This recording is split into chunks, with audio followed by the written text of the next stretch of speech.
Hi, welcome to Creative Momentum with Meg Dunley. I'm Meg and I'm a creativity coach and a creative. I'm going to take you behind the studio doors of creatives, artists, writers, makers, and we're going to chat about creative process, creative routines, inspiration, and all sorts of other things. And this is for anyone who is curious about how other creatives do it. Are they doing it the right way? Is there a right way? Come along and have a listen, and I hope you enjoy it.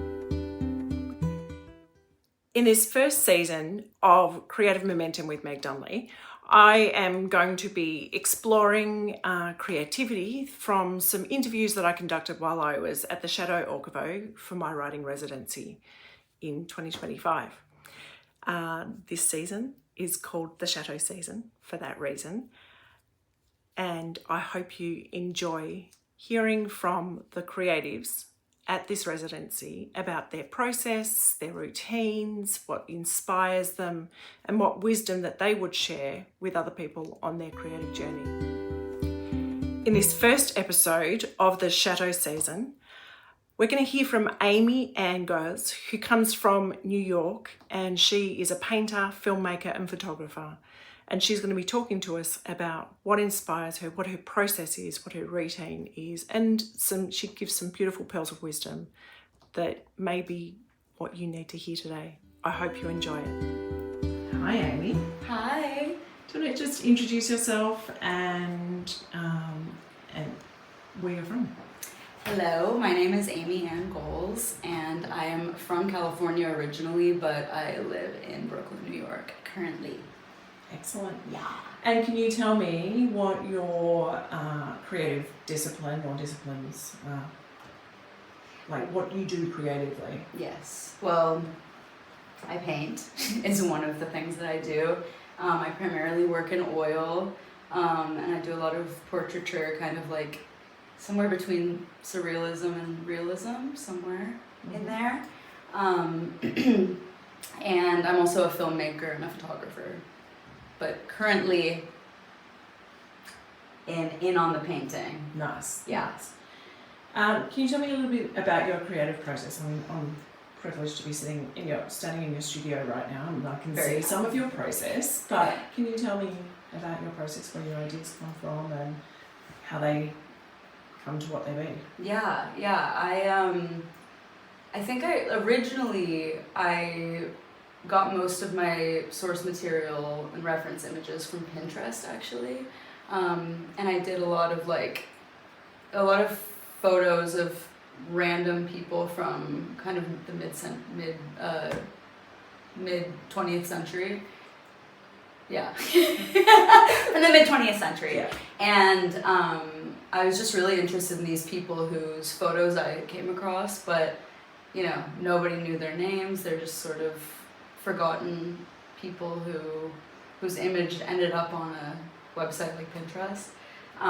So I started kind of doing that, and then it slowly has become more surreal with time. And I think those elements are a little more from the depths of my mind. Yeah. But and my dad also worked in an industry that was like very character driven, or his job was very like character driven stuff. So I think I'm just like going back to that a bit. Yeah, I love that.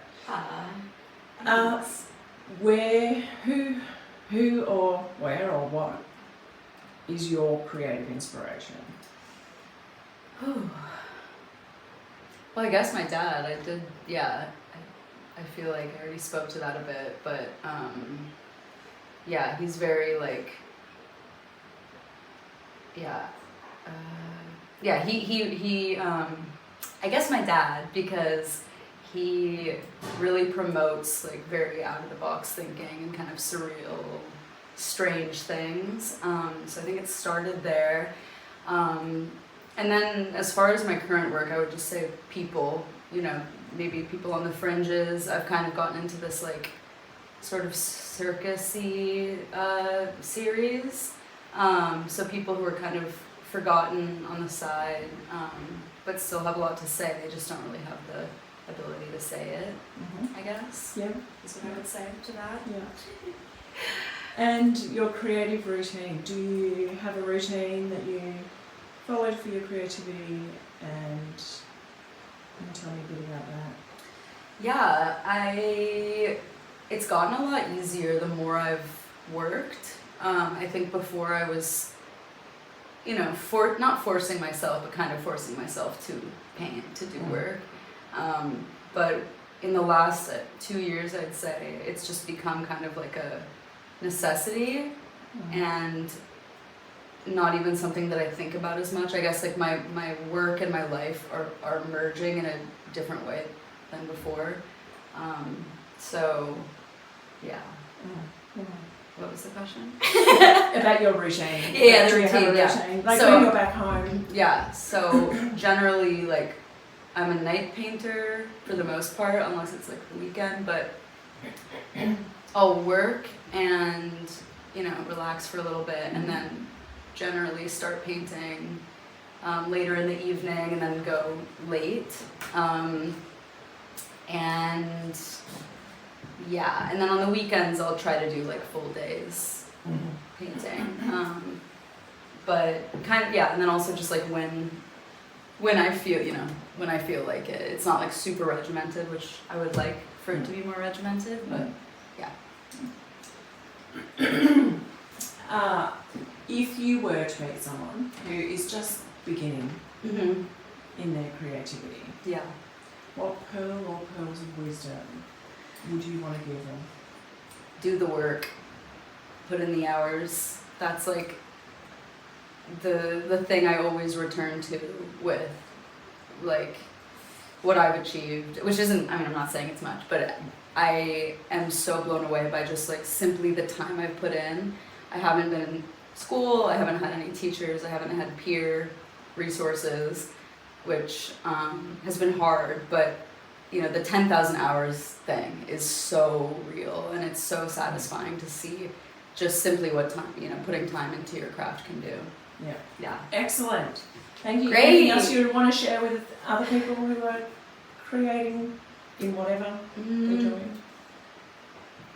Make what you like. Make what you like. Don't make anything for other people, because ultimately, it doesn't bring anything to the world, like in the same way that your voice will do. Thank you so much, Amy. Like and subscribe. Well, I really hope that you enjoyed hearing from this artist as much as I enjoyed interviewing them. If you liked this episode, please do share with your friends, give me a like, share, and add some comments. And I hope you enjoy the rest of the episodes coming up. You've been listening to the Creative Momentum with Meg Dunley podcast. Thanks for listening.